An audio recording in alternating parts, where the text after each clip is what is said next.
Voilà, je vous salue vraiment dans le nom précieux de Jésus. Nous allons faire une courte lecture dans l'évangile de Jean, chapitre 14, versets 21 à 24. Et je vais vous parler ce matin de la Pentecôte bénie. Celui qui a mes commandements et qui les garde, c'est celui qui m'aime. Et celui qui m'aime sera aimé de mon Père, je l'aimerai et je me ferai connaître à lui. Je veux juste reprendre cette phrase. Celui qui a mes commandements et qui les garde, c'est celui qui m'aime. Il faut bien noter ça dans le message que je vais vous apporter. Et celui qui m'aime sera aimé de mon Père, je l'aimerai et je me ferai connaître à lui. Jude, non pas l'Iscariote, lui dit « Seigneur, d'où vient que tu te feras connaître à nous et non au monde ?» Jésus lui répondit « Si quelqu'un m'aime », alors il précise sa pensée, « Si quelqu'un m'aime, il gardera ma parole. Et mon Père l'aimera, nous viendrons à lui et nous ferons notre demeure chez lui. » Vous vous rendez compte ce verset, ce qui est dit?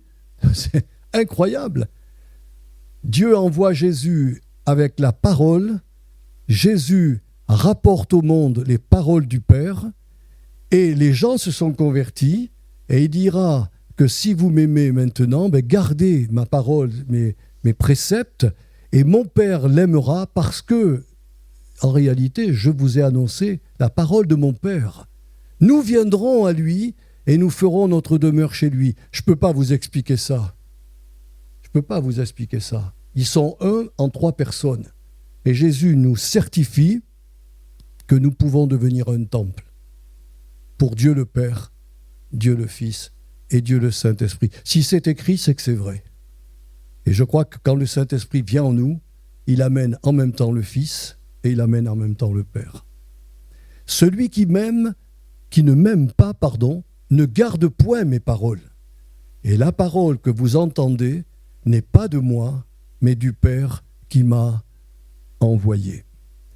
Alors, mes frères et sœurs, après vous avoir parlé de la Pâque rédemptrice et du retour du Seigneur Jésus dans la gloire éternelle, ce que nous appelons l'ascension, nous avons vécu cela il n'y a pas très longtemps, eh bien, je vais vous parler de la troisième personne de la divinité qui est descendue un jour, ou plutôt qui est descendue le jour de Pentecôte, sur les disciples. Et quelqu'un le disait avec juste raison, quand il est descendu, des flammes de feu sont tombées sur les 120 disciples qui étaient là. J'aurais voulu voir, moi, ces choses. Aujourd'hui, le Saint-Esprit descend sur nous et il n'y a pas des flammes visibles. Mais à l'époque, c'était important que les gens de Jérusalem voient ce qui se produisait vraiment et comment ces gens-là, qui étaient des Juifs ordinaires, étaient changés, métamorphosés par la puissance du Saint-Esprit. Alors je considère que la Pentecôte est l'élément le plus important ou le plus extraordinaire de Dieu parce qu'il a décidé de faire du cœur humain qui se convertit son temple. Formidable ça, savoir que Dieu vient habiter en nous. Et c'est extraordinaire. Beaucoup de choses ont été dites et même ont été écrites au sujet de l'Esprit de Dieu. Comme par exemple, dans le monde chrétien, on parle qu'il est possible, après la conversion, de rechercher avec ardeur le baptême dans le Saint-Esprit. Alors que Jean-Baptiste a clairement affirmé que c'est le Fils de Dieu lui-même et personne d'autre, surtout pas un homme ou une femme, qui a le pouvoir d'accorder ce baptême du Saint-Esprit. C'est Jésus qui baptise de l'Esprit. Jean-Baptiste l'a dit, « Moi je vous baptise d'eau, mais celui qui vient après moi est plus grand que moi, et lui, il vous baptisera dans le Saint-Esprit ou par le Saint-Esprit, ça dépend, c'est l'interprétation de certaines versions. Alors ce matin, je voudrais vous rappeler quelques vérités au sujet de l'Esprit de Dieu dans l'Église et dans nos vies. Premièrement, il y a quelque chose qu'il faut bien qu'on comprenne quand on lit les Actes des Apôtres, quand il est expliqué comment le Saint-Esprit est venu. Le Saint-Esprit, ce jour-là, n'est pas descendu sur tous les habitants de Jérusalem. Il est descendu simplement sur les gens que le Saint-Esprit avait préparés, et c'est sur ceux et celles qui avaient été convaincus de péché, de justice et de jugement, et qui se sont détournés de leur ancienne vie de désobéissance et d'égoïsme, et qui se sont mis à changer de comportement, de mentalité et de parole. Ces gens avaient une façon de penser, une façon de parler et une façon de se comporter dans le peuple juif. Quand ils se sont convertis, ils sont entrés dans une nouvelle alliance par le sang de Jésus et tout leur être a été métamorphosé. Vous m'entendez? Tout leur être a été chamboulé. Mais c'est un petit peu le contenu de la prédication de l'apôtre Pierre. Parce que dans cette prédication, il va nous rappeler que le baptême de l'Esprit est pour tous ceux qui reconnaissent que leurs propres péchés ont crucifié Jésus-Christ. Aujourd'hui, dans le monde évangélique, charismatique, chrétien, on vous dira que Jésus-Christ est venu pour vous rendre heureux, qu'il est venu pour vous guérir, qu'il est venu pour vous sauver. Mais il n'y a aucune conviction de péché dans le cœur de ces personnes. Il y a très peu de gens qui confessent que j'étais perdu dans ma vie, que mes péchés ont crucifié Jésus. Il faut que les choses soient claires. Je vous ai raconté cette histoire qu'a vécue un serviteur de Dieu, un théologien de la Bible. Il prenait l'avion et il lisait la parole de Dieu dans l'avion. Et puis une jeune femme qui sert dans les avions a vu qu'il avait une Bible et elle s'est présentée en disant qu'elle était chrétienne. Et lui a posé quelques questions pour lui dire « Mais comment vous êtes devenue chrétienne ?» Oh, elle a dit « Il y a une sœur que j'ai rencontrée, elle m'a dit « Tu peux téléphoner à Jésus-Christ et Jésus-Christ va te remplir de lui et tu vas être heureuse, tu vas vivre une vie différente. » Et il lui a dit « Et au niveau de la repentance, qu'est-ce qui s'est passé dans votre vie ?» Elle lui a dit « Je n'ai jamais appris qu'il fallait se repentir. » Elle était soi-disant convertie, soi-disant née de nouveau, mais elle n'avait jamais compris que c'était elle, par son péché, qui avait tué le Fils de Dieu.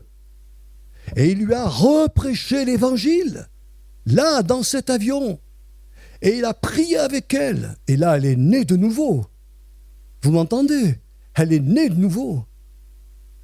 Sa vie a été complètement bouleversée.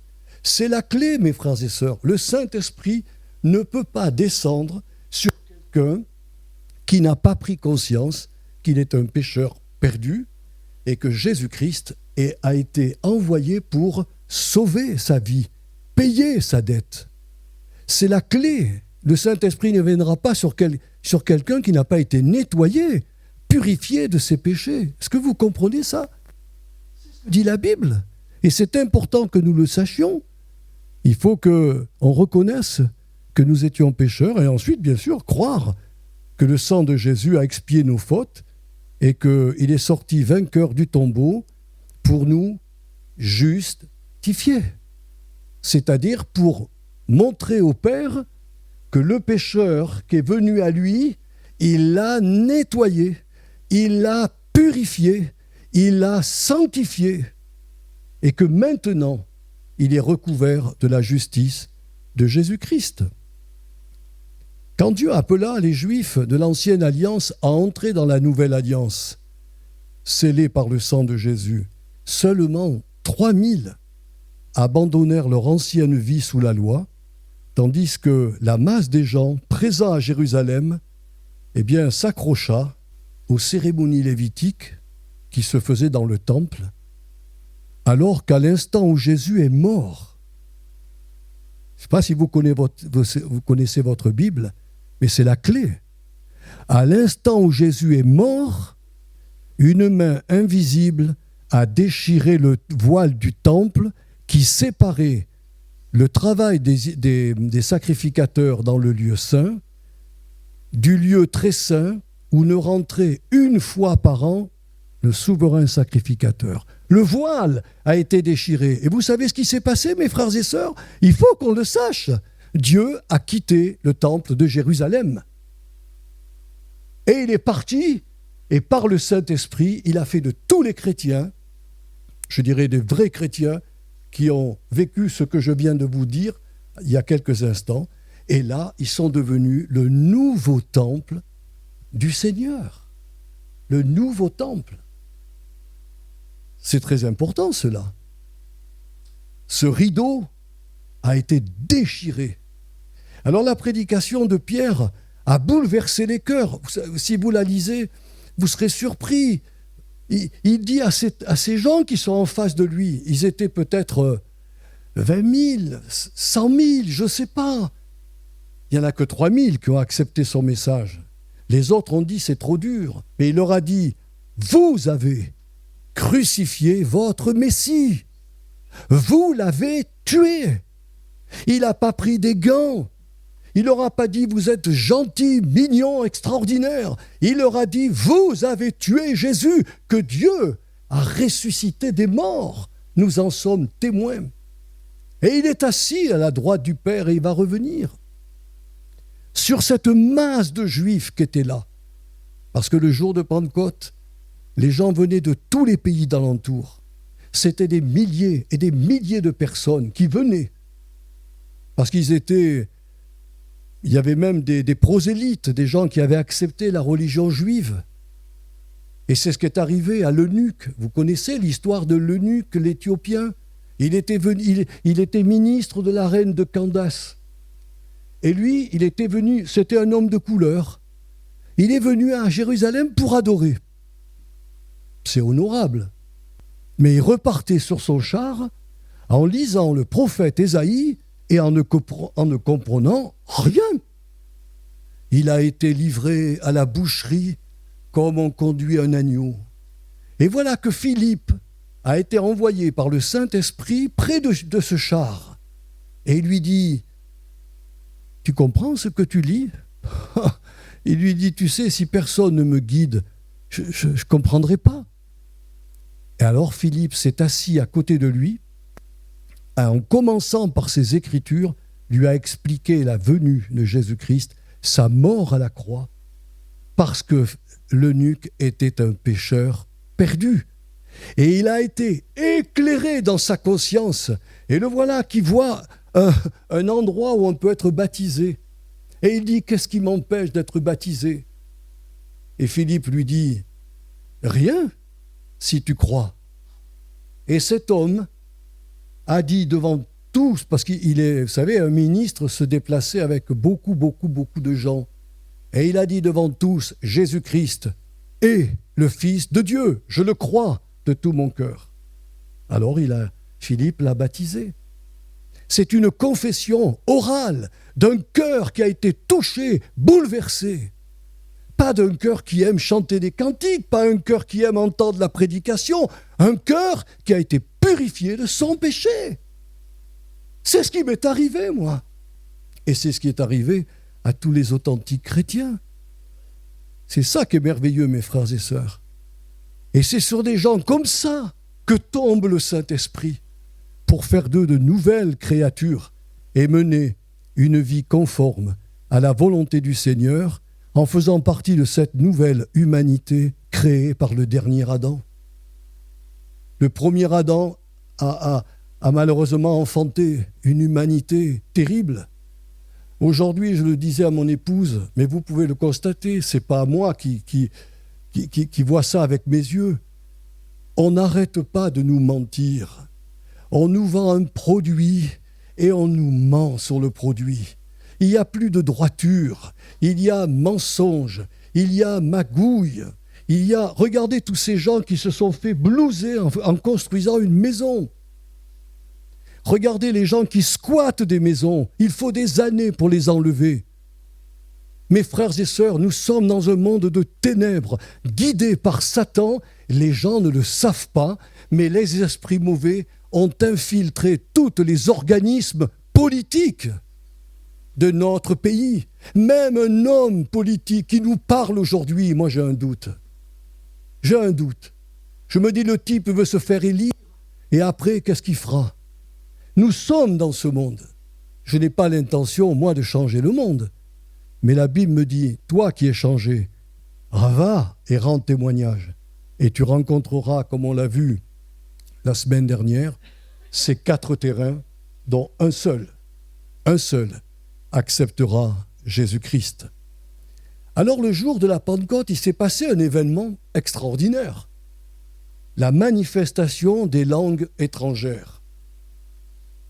Je fais la différence entre la manifestation des langues étrangères qui étaient connues et ce que l'on appelle dans nos milieux chrétiens la glossolalie, c'est-à-dire le parler en langue personnelle, qui est entre moi et Dieu, comme nous l'avons entendu ce matin, entre moi et mon Seigneur, une langue qui lui offre une louange et une célébration merveilleuse.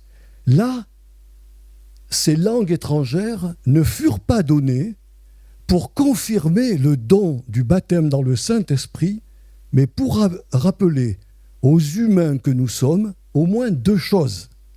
La première, c'est que le don du baptême dans le Saint-Esprit n'est pas donné pour désunir les chrétiens. L'apôtre Paul le dira avec fermeté. Vous avez tous été baptisés dans le Saint-Esprit pour former un seul corps. Nous sommes ici dans la région avec peut-être une dizaine d'églises différentes. Et si quelqu'un est né de nouveau dans ces églises, alors cette personne est notre sœur ou notre frère. On n'est pas là pour désunir. Et c'est là qu'il faut que les gens fassent attention. Il faut faire attention. Les divisions qu'on a connues dans toutes les communautés chrétiennes proviennent de la chair, ne proviennent pas du tout du Saint-Esprit. Mais le Saint-Esprit, au contraire, quand il descend sur nous, il est fait pour unir autour un même Seigneur, une même parole et une même espérance. Vous pouvez aller dans n'importe quelle église chrétienne dans le monde. On aura ces 3 choses. Nous sommes réunis autour de Jésus. Nous aimons sa parole, comme nous l'avons dit ici. Nous sommes transformés et nous avons une espérance glorieuse, c'est d'aller régner un jour avec le Seigneur. Et la deuxième chose qui est importante pour nous les humains, c'est que la bonne nouvelle de l'Évangile sera désormais comprise dans toutes les langues de la terre, mettant fin, une fois pour toutes, à la confusion des langues survenue au moment de la construction de la tour de Babel. Vous connaissez cette histoire. Ils ont voulu se faire un nom, et Dieu est descendu et a confondu leur langage. Et depuis, personne ne se comprenait. Il fallait absolument apprendre la langue du pays pour que les gens nous comprennent. Et aujourd'hui, par l'Esprit Saint, le message de l'Évangile est compris partout. Il est compris chez les Pygmées. Nous, on envoyait des lettres à un frère qui nous disait que un des chefs des Pygmées, je ne sais plus dans quelle région, lisait nos lettres avec des autres frères et sœurs qui étaient là, habillés comme ils sont habillés là-bas. Et voilà qu'il lisait la lettre du pasteur Joël Loubia, le chef des Pygmées. C'est incroyable ça. Comment je pouvais imaginer ça? J'ai fait pendant 16 ans des études bibliques. Je les ai envoyées un petit peu partout. Et un jour, je reçois une lettre de Rome. C'est pas rien, Rome. Et voilà qu'il y avait un ecclésiastique là-bas qui avait entendu parler de moi. Vous imaginez? Je me suis dit, mais comment il a entendu parler de moi? Il m'a demandé mes lettres d'enseignement. Je lui ai envoyé. Je ne sais pas ce qu'elles ont fait, ce qu'elles sont devenues. Mais il avait le désir d'écouter ce que j'avais écrit. Oh, certainement que je n'étais pas le seul, hein. Il devait recevoir d'autres courriers de plein de personnes, mais ça m'avait étonné de voir comment les gens sont intéressés, de savoir parfois l'interprétation d'un texte biblique qui éclaire les esprits. Alors vous voyez, c'est très important, mes frères et sœurs. À la Pentecôte, Dieu a annulé la confusion des langues. Et aujourd'hui, le monde entier peut comprendre l'Évangile. C'est sensationnel de savoir qu'aujourd'hui, vous avez des satellites qui arrosent tous les pays arabes et qui annoncent l'Évangile de Jésus-Christ en arabe. Et il y a des centaines et peut-être des milliers d'Arabes qui rencontrent Jésus. On a eu des témoignages de jeunes en Iran qui se sont convertis. Je ne sais pas ce qu'ils sont devenus, mes frères et sœurs, avec le chaos qu'il y a là-bas. Mais ils se sont convertis. Et ce n'était pas 10, ce n'était pas 100, c'était des milliers. Des milliers. On ne le sait pas, ça. Mais il y a des gens qui se convertissent dans toutes les nationalités. Et Jésus l'avait dit, quand le monde entier sera évangélisé, alors viendra la fin. On n'est pas loin, hein. Vous êtes d'accord avec moi? Alors je vais terminer mon message et il me reste 2 points essentiels à vous dire. Mais le baptême dans le Saint-Esprit rendit ce jour-là les disciples puissants. Ah ouais. Ah, ça c'est génial. Puissants. Jésus leur avait dit, vous allez être baptisés dans le Saint-Esprit. Ne bougez pas, restez à Jérusalem. Vous allez être baptisés dans le Saint-Esprit et vous recevrez une puissance. Je vous ai traduit le mot dynamis, puissance, qui veut dire vous recevrez de la dynamite. Et vous serez mes témoins, en parole et en acte. Et c'est ce qui s'est produit, mes frères et sœurs. Regardez l'apôtre Pierre, qui quelque temps après va renier. Quand le Seigneur a parlé dans Jean, là, quelque temps après, il va mourir sur la croix. On va le livrer. Ils vont mentir devant Pilate. Ils vont trouver des gens qui vont mentir sur ce que Jésus avait dit. Et l'apôtre Pierre a renié 3 fois Jésus. Lui qui se sentait fort a eu peur de la foule. Et il a renié 3 fois son maître. Voyez-le à la Pentecôte. Il se remplit du Saint-Esprit. Il est capable d'amener 3000 âmes au Seigneur. Et ensuite, dans son parcours, on le voit guérir de nombreux malades, et de ressusciter même des morts. Il est même dit à un moment donné que son ombre, il passait devant les foules, son ombre guérissait les malades. Il les touchait même pas. Si ce n'est pas la gloire de Dieu dans la vie de Pierre, je ne sais pas ce que c'est alors. Celui qui avait peur, qui était peureux, parce qu'il s'est dit, je vais perdre la vie là, si on m'arrête, je vais perdre ma vie, est devenu quelqu'un de très puissant quand le Saint-Esprit l'a rempli. Et c'est ce que vous pouvez devenir, parce que le Saint-Esprit qui habite en vous veut vous remplir et vous donner de la puissance pour pouvoir non seulement le louer, mais aussi avoir la hardiesse d'aller dire à votre famille, à vos contemporains, ce que le Seigneur a fait pour vous. Et ça, c'est le Saint-Esprit qui peut le faire. Mais il n'est pas descendu simplement sur les 12, hein. Il est descendu sur tous les disciples aussi qui étaient présents. Et ils furent remplis. Ceux qui étaient ignorants, en raison de leur manque d'instruction, reçurent dans leur intelligence de puissantes révélations. C'est ce qu'a dit le Sanhédrin juif. Sanhédrin juif, c'était vraiment un comité de rabbins très puissants en Israël qui faisaient la pluie et le beau temps. Ils acceptaient dans les réunions des personnes ou ils les excluaient. C'était une organisation juive très puissante. Et quand l'apôtre Pierre se présente devant eux, lui qui est ignorant, qui n'a pas fait d'école biblique, il n'a pas de diplôme théologique. Il se met à parler, et il y en a un qui parmi eux a dit, mais comment cet homme nous parle-t-il de la parole de Dieu alors qu'il n'a pas d'instruction? Vous voyez ce que fait le Saint-Esprit? Il ne demande pas qu'on soit bardé de diplômes pour être un bon témoin. Il suffit qu'on soit rempli tout simplement du Saint-Esprit. Et ceux qui étaient peureux par nature furent remplis d'assurance pour témoigner. Et le Seigneur a fait plus encore. Toutes les églises locales connurent elles aussi la manifestation du souffle divin en distribuant dans ces communautés les dons d'inspiration, de révélation, de guérison et de miracles. Voilà les conséquences. Et je ne pense pas que la fin des dons spirituels, que les dons spirituels soient terminés, quoi. Les dons spirituels appartiennent au Saint-Esprit. Et je ne vois pas dans la Bible que le Saint-Esprit, Dieu lui a dit, je te retire les dons de guérison et de miracles.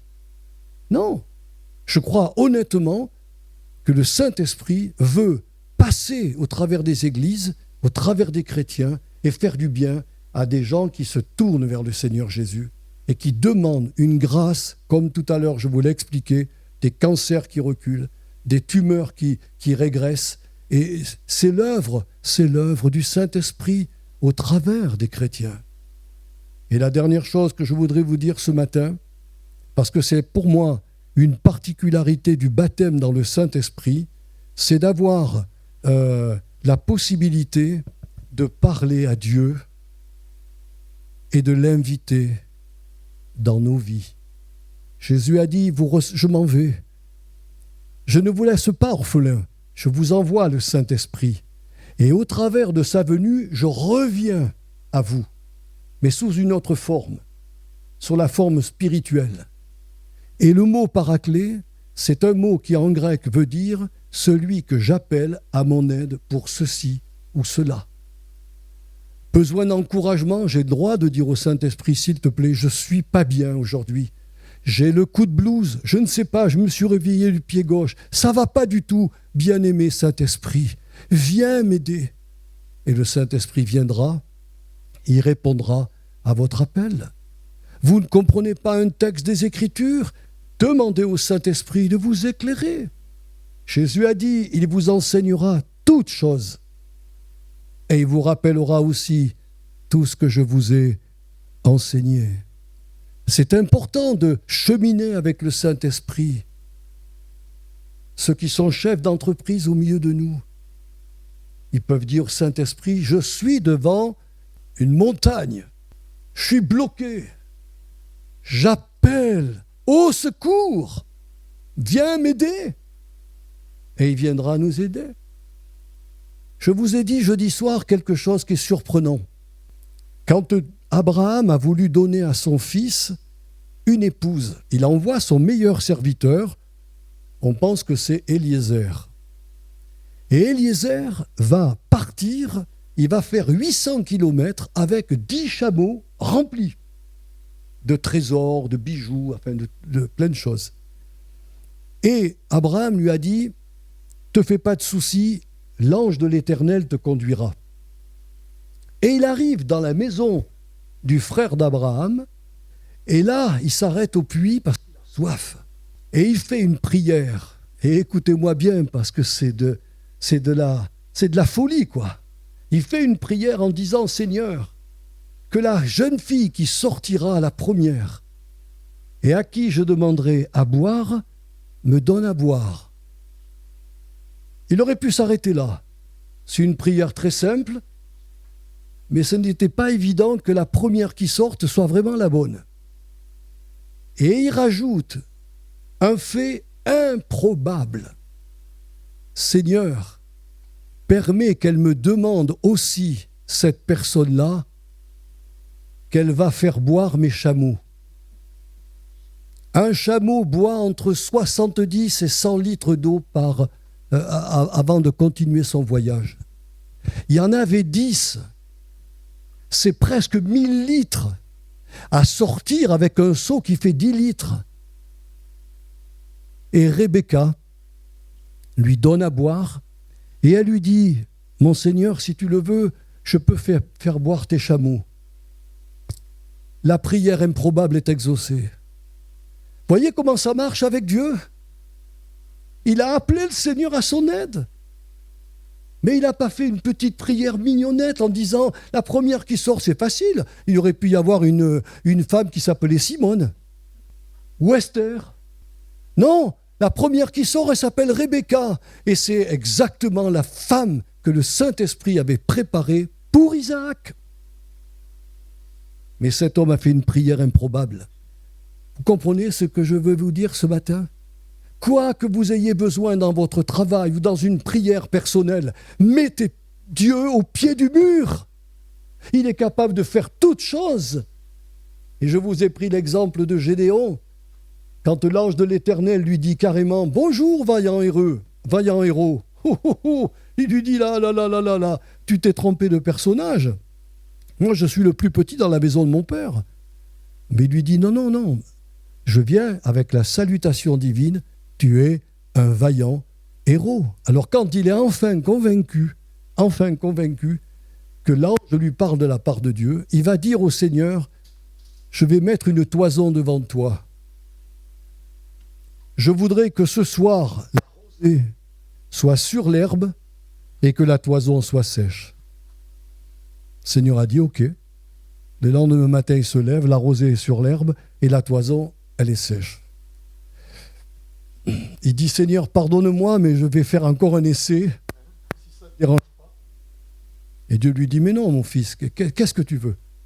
Je voudrais que la terre soit sèche et que la toison soit mouillée. Et le lendemain matin, quand il s'est levé, la terre était sèche et la toison était mouillée. Voyez-vous, notre Dieu est capable de répondre à nos prières improbables. Et ça, nous en avons la possibilité en appelant le Saint-Esprit à notre aide. Viens, cher Esprit Saint. Fabrice le sait, pendant 16 ans, mon épouse a travaillé dans son entreprise avec Nathalie. Combien de fois Dieu a répondu à vos prières et aux nôtres? C'est incroyable. Mais il l'a fait. Parce que Dieu entend la prière. Mais on priait, dans l'entreprise de Fabrice, on priait. Puis le Seigneur a ouvert les portes. Voilà. N'ayez pas peur d'appeler à votre aide le Saint-Esprit, parce que c'est la troisième personne de la divinité, mais elle est dans l'Église, et elle vous a scellé de son sceau, et elle est prête à intervenir. J'ai vécu il n'y a pas longtemps un frère qui m'appelle de son travail en disant « Chez moi, il y a une fuite. Est-ce que tu peux aller visiter ?» Je ne lui ai pas dit demain ou après-demain. C'était urgent. Je suis allé tout de suite. J'ai dit « Seigneur, je vais tout de suite. » C'est ce que fait le Saint-Esprit. Si vous l'appelez, il vient. Si vous ne l'appelez pas, il ne viendra pas. Il faut qu'on apprenne dans la nouvelle génération dans laquelle nous sommes à dialoguer avec le Saint-Esprit. Et dans sa deuxième lettre aux Corinthiens, l'apôtre Paul finira par ces mots. Que la grâce du Seigneur Jésus-Christ, l'amour du Père et la communication du Saint-Esprit soient avec vous. Il a employé un mot incroyable, la communication du Saint-Esprit. Mais pour communier avec quelqu'un, il faut l'appeler. Et il faut lui parler et croire qu'il nous entend et qu'il va changer notre vie. Et la particularité du baptême dans le Saint-Esprit, c'est que nous allons pouvoir, avec l'aide évidemment du Saint-Esprit, de marcher ici-bas en nouveauté de vie, ou si vous préférez, de démontrer à notre famille, à nos enfants, à nos amis, à nos contemporains, que nous avons été totalement transformés. Vous comprenez, mes frères et sœurs, l'Esprit Saint a fait de nous un temple et a fait de nous de nouvelles créatures. Mais ce n'est pas pour qu'on continue à marcher comme on marchait avant. Sinon, ça n'a aucun sens. Si le Seigneur vient et qu'il transforme, qui m'a transformé, moi, à 22 ou 23 ans, c'était pas pour que je reste dans ma vie d'avant, mais c'était pour que je marche en nouveauté de vie, avec l'aide de son Saint-Esprit. Alors vous comprenez pourquoi j'ai appelé ce message « Pentecôte béni ». C'est une bénédiction insoupçonnée à l'époque. Mais c'était une promesse divine. Je vous enverrai le Saint-Esprit. Et à la Pentecôte, il est venu. Et il est venu dans le cœur de tous ceux qui se sont humiliés, qui ont plié le genou devant la croix du Seigneur et qui lui ont dit « Merci de m'avoir lavé de mes péchés parce que mes péchés t'ont tué. » Et puis en se relevant de la croix, de lui dire « Merci Jésus, parce que vivre la vie chrétienne, ça ne va pas être facile, mais ton Esprit Saint va me donner la force d'avoir de nouvelles mentalités, de nouvelles pensées, de nouvelles paroles et de nouveaux comportements. » Amen. Seigneur, on te remercie ce matin. On a vu un rappel de ce que le Saint-Esprit veut faire dans nos vies. Et je te loue pour ce beau jour où l'Esprit Saint est tombé sur les 120 disciples. Et ensuite sur le Seigneur, tous ceux qui s'étaient convertis, les 3000.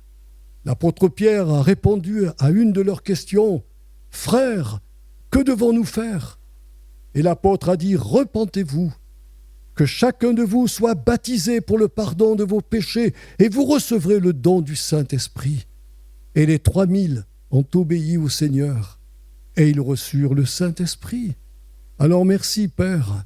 Aujourd'hui, je pense que nous avons reçu le Saint-Esprit, mais il ne faut pas qu'on oublie que le jour de la Pentecôte, l'Esprit les a baptisés de son onction, mais il les a en même temps tous remplis d'une puissance pour qu'ils soient des témoins. La puissance, on peut la perdre, mes frères et sœurs, et on a besoin de redemander au Saint-Esprit qui nous remplisse de lui pour que nous puissions comprendre la Bible, marcher en nouveauté de vie et être un témoin fidèle de Jésus-Christ. Je vous bénis tous aujourd'hui dans le nom de Jésus et je prie pour que l'Esprit Saint vous éclaire, vous montre, qui puisse mettre le doigt sur peut-être quelque chose qui ne lui plaît pas dans votre vie et que vous puissiez l'écouter et avoir le courage par la foi de lui obéir. Alors il ne manquera pas de vous remplir. Merci Père, merci Seigneur Jésus, merci Esprit Saint. Nous vous aimons et nous célébrons notre Dieu dans sa plénitude, Père, Fils et Esprit Saint ce matin. Amen.